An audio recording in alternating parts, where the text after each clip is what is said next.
Bonjour et bienvenue dans cette chronique des entrepreneurs et dirigeants chrétiens. Le pape Léon XIV a récemment publié sa première encyclique intitulée Magnificat Humanitas. Dès les premières lignes, il pose une question essentielle.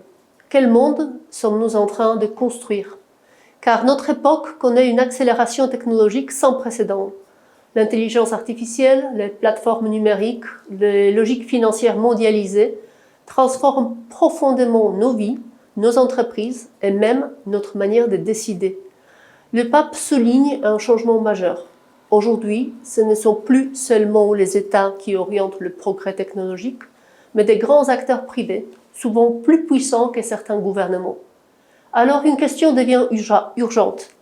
Le progrès technique est-il encore au service de l'homme? Pour y répondre, le pape s'appuie sur deux images bibliques. La première, c'est la tour de Babel, un projet impressionnant, mais construit sans Dieu. Un monde fondé sur la puissance, l'uniformité, la volonté de tout maîtriser. Et finalement, un monde où l'efficacité risque d'écraser la dignité humaine. La seconde image est celle de Néhémie reconstruisant le mur de Jérusalem. Là, il ne décide pas seul. Il écoute, répartit leurs responsabilités, rassemble les personnes malgré leurs différences. La reconstruction devient une œuvre collective, enracinée dans la confiance en Dieu. Et cette différence est essentielle. Construire une société humaine, ce n'est pas chercher la performance à tout prix.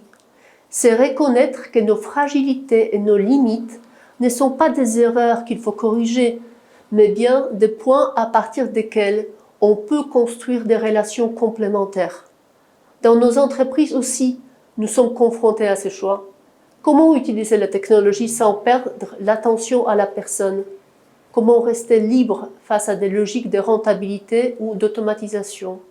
Comment garder l'humain au centre? Le pape nous adresse finalement un appel très concret.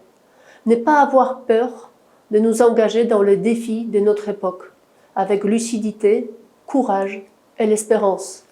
Car le véritable progrès ne se mesure pas seulement à ce que nous sommes capables de produire, mais à notre capacité à grandir ensemble en humanité. Bonne semaine à tous.